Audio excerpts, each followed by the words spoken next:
जय श्री महाकाल दोस्तों। आज की इस वीडियो में मैं आपको घुमाने वाली हूँ महाकालेश्वर उज्जैन। तो दोस्तों इस वीडियो में हम आपको बताएंगे पूरा उज्जैन कैसे आप विजिट कर सकते हैं। महाकाल मंदिर में आप कौन कौन सी चीज़ें हैं जो कर सकते हैं, दर्शन कैसे कर सकते हैं, गर्भगृह दर्शन कैसे कर सकते हैं, क्या क्या इनके चार्जेस रहने वाले हैं, टिकट्स कैसे मिलेंगे, फ्री दर्शन कैसे रहेंगे, साथ में ही आप उज्जैन में कहाँ स्टे कर सकते हैं। आपको उज्जैन एक दिन रुकना चाहिए या 2 दिन रुकना चाहिए। अगर आप एक दिन रुकना चाहते हैं तो आप कैसे एक दिन में पूरी यात्रा कवर कर सकते हैं। 2 दिन रुकते हैं तो उसके आपको एक्स्ट्रा क्या बेनिफिट्स होंगे, किस तरह से आप उज्जैन को अच्छे से एक्सप्लोर कर सकते हैं। महाकाल मंदिर के साथ उज्जैन के सारे मंदिर कवर करना, इसी के साथ आपको उज्जैन में कहाँ आपको होटल लेना चाहिए, बजट में कहाँ होटल मिलेगा, साथ में धर्मशाला भी आप लेना चाहते हैं तो कहाँ मिलेगा, इसी के साथ आप उज्जैन में खाना पीना आपका ओवरऑल कितना बजट आने वाला है, वो सारी चीज़ें इस वीडियो में होने वाली है। तो दोस्तों महाकालेश्वर उज्जैन से रिलेटेड सारी क्वेरीज के आंसर मैं इस वीडियो में लेके आई हूँ और पूरा उज्जैन आपको विजिट कराने वाली हूँ। अगर आप मेरे चैनल पे नए हैं तो इस तरह की बहुत सी महाकाल मंदिर से रिलेटेड वीडियोस के लिए मेरा चैनल सब्सक्राइब कर लीजिएगा। तो दोस्तों ये हम आ चुके हैं महाकालेश्वर रोड, जो कि उज्जैन में मेन जंक्शन से सिर्फ 2.5 किलोमीटर दूरी पर है। मंदिर भी दोस्तों उज्जैन के मेन जंक्शन से सिर्फ 2.5 किलोमीटर दूर है। आप देश के किसी भी बड़े शहर से बाई ट्रेन उज्जैन आ सकते हैं, बाई बस आप उज्जैन आ सकते हैं। सारे देश के बड़े शहरों से उज्जैन की कनेक्टिविटी है। साथ में अगर आप बाई फ्लाइट आना चाहते हैं तो दोस्तों इंदौर से आप आ सकते हैं टैक्सी या कैब लेकर, क्योंकि इनका जो सबसे नियरेस्ट एयरपोर्ट है वो दोस्तों आपको इंदौर ही पड़ेगा, जो कि यहाँ से 68 से 70 किलोमीटर की दूरी पर पड़ेगा। तो दोस्तों महाकालेश्वर रोड पे आप होटल ले सकते हैं। सबसे ज़्यादा उज्जैन में अगर मैं बात करूँ होटल्स की तो महाकालेश्वर रोड पे आपको जितने भी ये दिख रहे हैं होटल अमृत, या फिर आपको जितने भी ये सारे होटल कल्पना, बहुत सारे बड़े बड़े छोटे छोटे आपके बजट के अकॉर्डिंग आपको यहाँ होटल मिल जाएंगे। अगर आप नॉन AC लेंगे तो 1000 से 2000 के बीच में आपको यहाँ एक बेडरूम मिलेगा। AC लेंगे तो दोस्तों आपको 1500 से 2500 और बाकी ऊपर आपका जितना भी बजट है उस अकॉर्डिंग आपको होटल मिल जाएंगे। ये आप स्वरुचि रेस्टोरेंट देख रहे हैं, इसके पास हमारा होटल था, लेकिन यहाँ हर एक होटल के पास इस तरह से महाकालेश्वर रोड पे रेस्टोरेंट बने हुए हैं। तो आप इन रेस्टोरेंट में खाना भी खा सकते हैं। ऑन एन एवरेज इनकी 150 से 200 रुपये एक थाली एक पर्सन की होती है। तो खाना पीना भी दोस्तों आपको यहाँ पे बहुत आसानी से मिल जाएगा। मंदिर से बिल्कुल वॉकिंग डिस्टेंस पे है, 200 से 150 से 200 मीटर की दूरी पर सिर्फ यहाँ से मंदिर है। तो आप वॉकिंग डिस्टेंस पे यहाँ से आप मंदिर जा सकते हैं। तो दोस्तों हमने हमारा होटल ले लिया था। धर्मशाला अगर आप लेना चाहते हैं, आपका बजट 1000 रुपये से कम है तो आप धर्मशाला लीजिए। और धर्मशाला आप कहाँ ले सकते हो मैं इस वीडियो में आपको आगे बताने वाली हूँ। तो दोस्तों हमने होटल लिया था और हम यहाँ से जा रहे हैं महाकालेश्वर मंदिर। जैसा कि मैंने आपको बताया कि यहाँ से मंदिर सिर्फ 200 मीटर की दूरी के आसपास है। तो हम बाई वॉक ही यहाँ से मंदिर जाएंगे।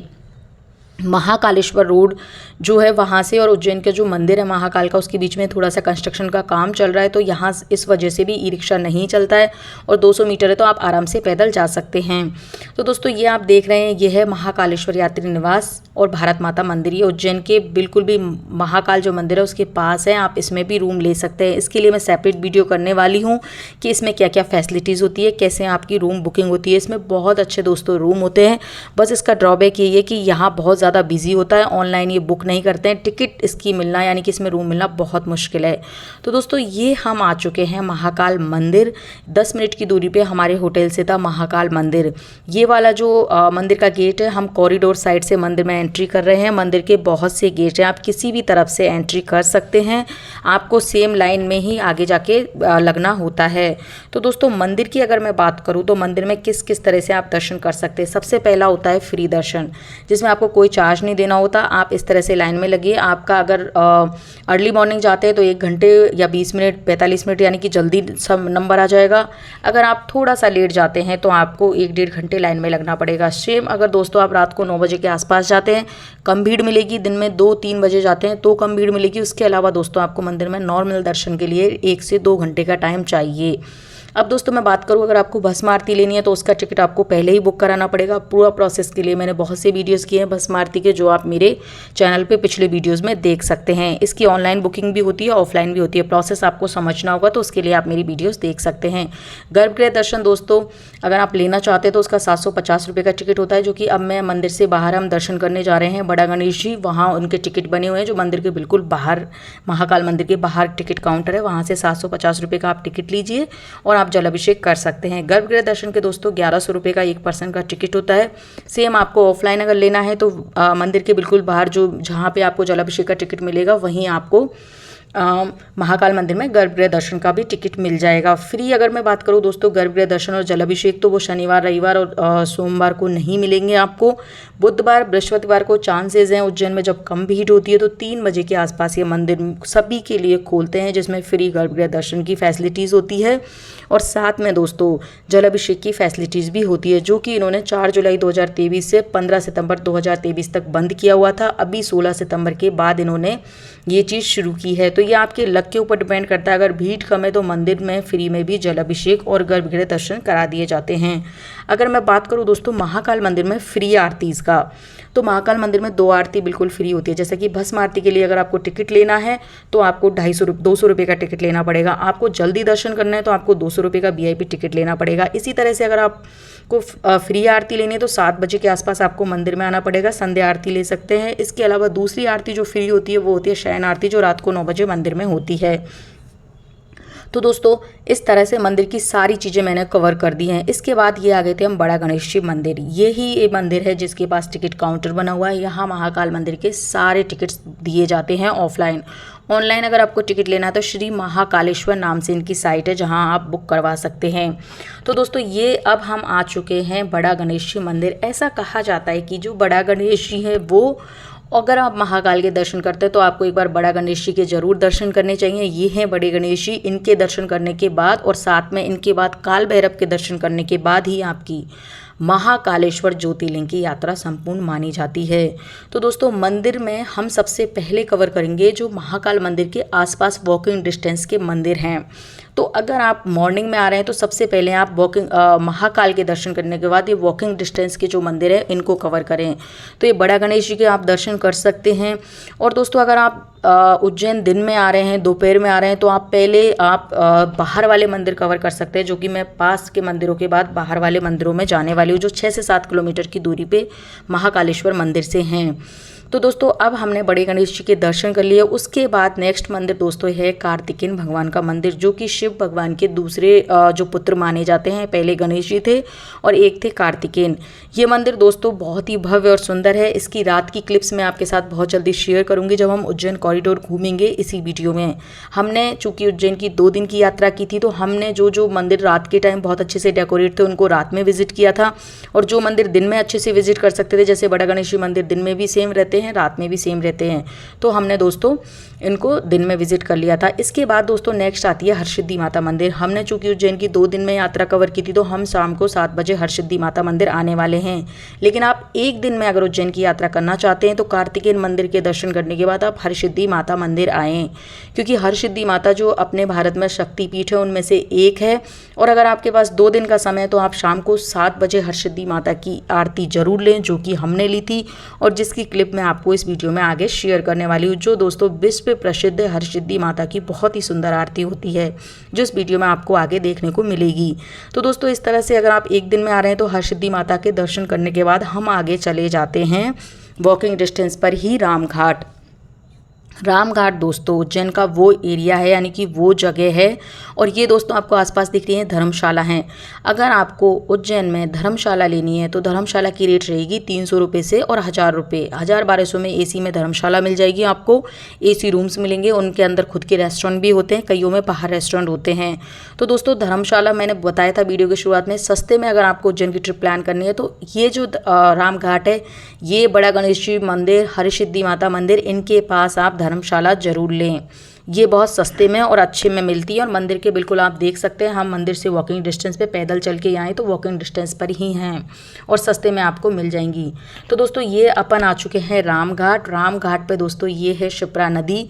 एक बार आप इसके दर्शन जरूर करें। आप एक दिन की यात्रा कर रहे हैं तब भी आप रामघाट मंदिर से बहुत आराम से पैदल आ सकते हैं। तो रामघाट में हमने दर्शन किए और यहाँ पे हमने ये शिप्रा माता हैं इनको प्रणाम किया। ये दोस्तों सामने आपको थोड़ी दूरी पे झूला पुल दिख रहा होगा। इसके बाद बोटिंग भी होती है जिसमें आपको 50 रुपये से 200 रुपये तक के आपको राउंड लगाए जाते हैं। तो इस शिप्रा नदी में आप बोटिंग भी कर सकते हैं। तो दोस्तों हमने अब कर लिए मंदिर के आसपास के जितने भी मेन मंदिर थे उनको कवर। हम दोस्तों कॉरिडोर नाइट में घूमेंगे क्योंकि कॉरिडोर रात में बहुत खूबसूरत लगता है। आपके पास समय की कमी है, एक दिन में आप यात्रा प्लान करना चाहते हैं तो आप कॉरिडोर अभी इसी के साथ घूम सकते हैं, जो कि मंदिर के बिल्कुल, मंदिर में जो हमने कॉरिडोर वाले से गेट से ही एंट्री की थी, मंदिर के बाहर ही मंदिर का कॉरिडोर होता है। तो दोस्तों दूर के मंदिरों में हम आ चुके हैं। 500 रुपये में हमने किया है ऑटो, और ये पूरे 5 से 6 घंटे के लिए हमने 3 लोगों के लिए ऑटो किया है। अगर आप बस से आना चाहते तो रामघाट से 100 रुपये में एक बस भी लगती है, जो कि आपको पूरे मंदिरों को सिर्फ 100 रुपये में घुमा देती है, जो कि सुबह 9 बजे लगती है, तो वो बस ले सकते हैं। पर्सनल ऑटो हमारी तरह करते हैं तो 300 से 500 रुपये में 2 से 3 लोगों को ये पूरे उज्जैन के सारे बड़े मंदिर कवर करवा देते हैं। साथ में आपको लंच करने का टाइम भी देते हैं। ये दोस्तों है संदीपनी आश्रम। इसको घूमने में लगता है आधा से 1 घंटा। यहाँ पे भगवान श्री कृष्ण और बलराम जी ने दीक्षा ग्रहण की थी। अब दोस्तों बज चुके हैं दिन के 12। हमने सुबह अर्ली मॉर्निंग ही हमारी यात्रा शुरू कर दी थी, तो 12 बजे दोस्तों हम यहाँ पे लंच भी करेंगे। इसके सामने ये संदीपनी आश्रम है, इसके सामने आपके जो ऑटो वाले भैया हैं, वो ज़्यादातर ऑटो यहाँ रुके हुए हैं। ज़्यादातर इसलिए रुके हुए हैं क्योंकि इसके सामने बहुत अच्छे अच्छे रेस्टोरेंट हैं। इसके अलावा खाने पीने की बहुत अच्छी व्यवस्था है, तो दोस्तों आप यहाँ लंच कर सकते हैं। यहाँ आपको 80 रुपये पर पर्सन थाली से लेके 500 रुपये तक के आपको पर पर्सन अच्छा यानी कि थाली तक के रेस्टोरेंट यहाँ मिल जाएंगे। तो दोस्तों यहाँ पे हमने सबसे पहले ये आश्रम घूमा था। 1 घंटे में हमने पूरा आश्रम अच्छे से कर लिया था, क्योंकि इसमें बहुत सारे छोटे छोटे मंदिर हैं। ये आश्रम घूमने के बाद दोस्तों हमने यहाँ पे किया था लंच, जो कि आप यहाँ कर सकते हैं। इस आश्रम से दोस्तों थोड़ी ही दूरी पे यानी कि कुछ ही किलोमीटर दूरी पे हम जाते हैं मंगलनाथ मंदिर। मंगलनाथ मंदिर दोस्तों उज्जैन का एक बहुत ही यूनिक मंदिर है। इस मंदिर में आप जब जाएंगे तो ये शिप्रा नदी के किनारे बसा हुआ है। साथ में ही इस मंदिर की विशेषता ये है कि पूरे भारत देश नहीं बल्कि संपूर्ण विश्व भर से लोग यहाँ मंगल दोष की पूजा के निवारण के लिए आते हैं। इस मंदिर में आप जहाँ भी देखेंगे आपको कोई ना कोई कपल या सिंगल्स मंगल दोष निवारण की पूजा करवाते हुए दिखेंगे। इस मंदिर के दर्शन करने के बाद दोस्तों कुछ ही किलोमीटर की दूरी पे हम चलते हैं और आगे हम पहुंच जाते हैं दोस्तों काल भैरव। काल भैरव का जो मंदिर है वो भी शिप्रा नदी के किनारे पर ही बसा हुआ है। ऐसा कहा जाता है कि भगवान जो श्री महाकाल हैं वो उज्जैन के राजा हैं। तो ये जो काल भैरव हैं दोस्तों, ये उज्जैन में महाकाल के सेनापति माने जाते हैं। इसी वजह से उज्जैन की यात्रा काल भैरव मंदिर के दर्शन किए बिना संपूर्ण नहीं मानी जाती है। यहाँ आप दीपदान भी कर सकते हैं। रात को इसकी आरती भी बहुत भव्य होती है। काल भैरव के मंदिर के लिए दोस्तों थोड़ी सी भीड़ लगती है, तो आपको काल भैरव के हो सकता है मंदिर में ज़्यादा भीड़ हो तो इनके दर्शन करने के लिए 1 से 2 घंटे के बीच का समय या इससे थोड़ा सा ऊपर नीचे का समय भी लग सकता है, क्योंकि यहाँ थोड़ा सा रश रहता है, आप देख सकते हैं। काल भैरव मंदिर के दर्शन बहुत ही आसानी से हो जाते हैं। यहाँ आप मंदिर को पूरे को विज़िट कम से कम जैसे ही आप ये भीड़ क्रॉस कर लेते हैं लाइन में लग के, उसके बाद आधा घंटे में पूरा मंदिर विज़िट कर सकते हैं।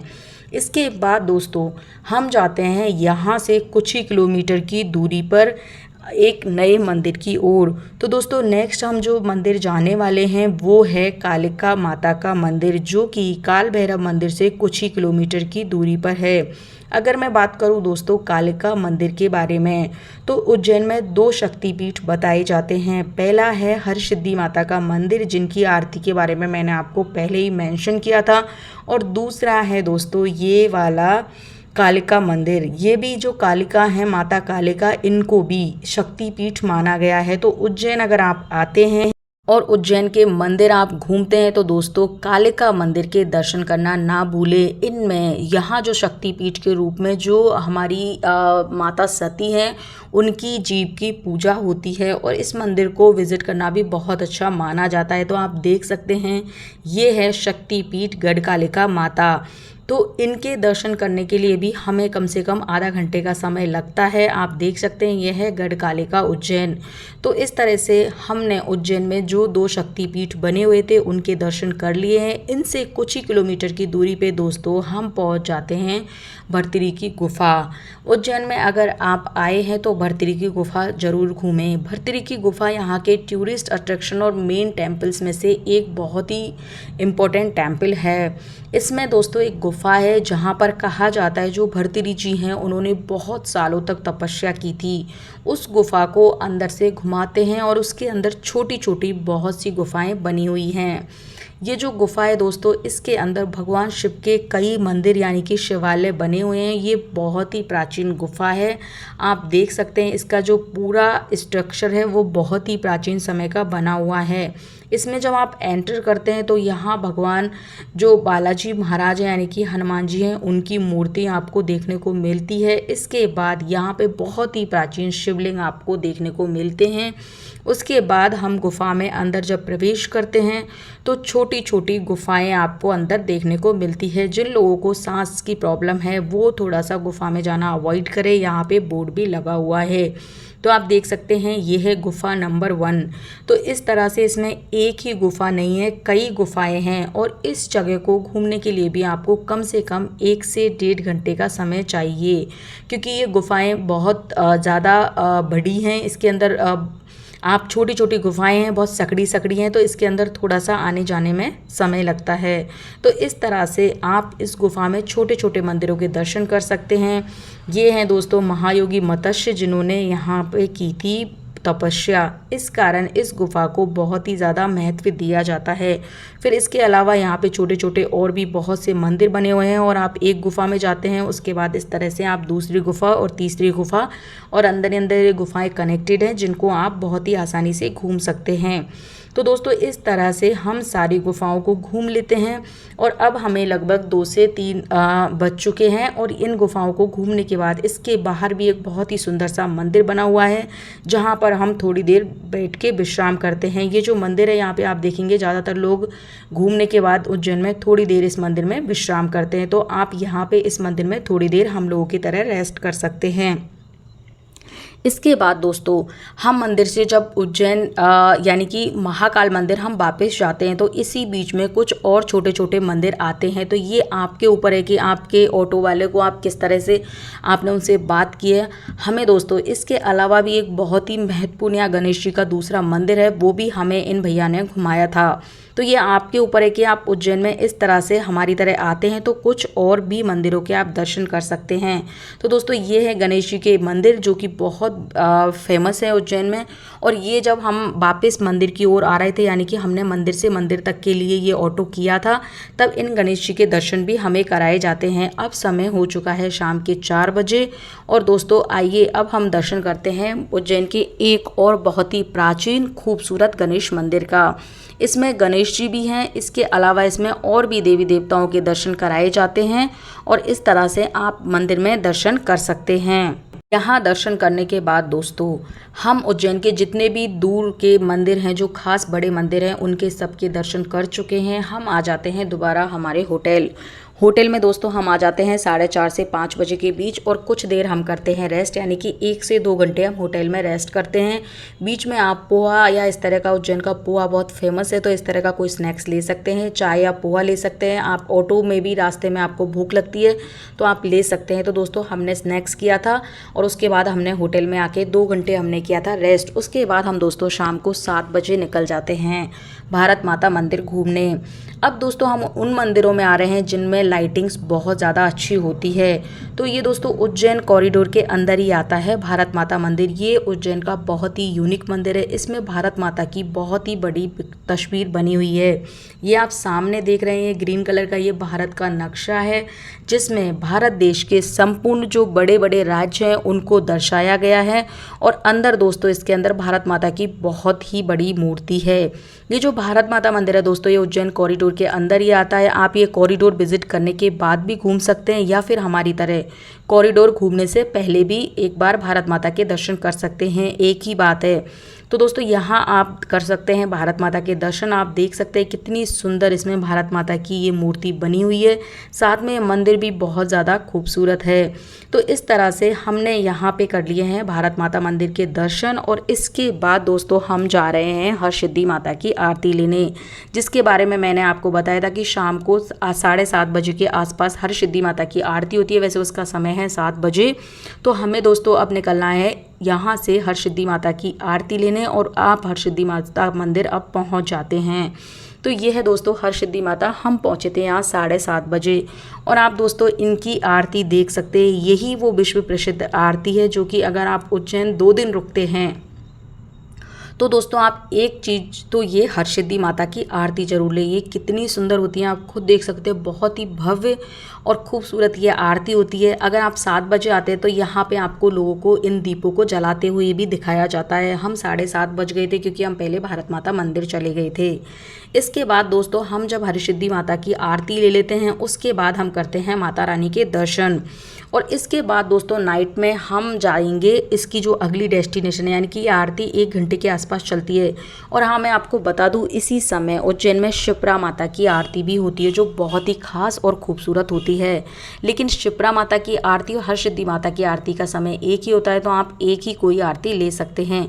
इसके बाद दोस्तों मैंने आपको बताया था कार्तिकेय मंदिर हम शाम को घूमने वाले, तो आप देख सकते हैं कितना सुंदर डेकोरेशन किया हुआ है कार्तिकेय मंदिर का।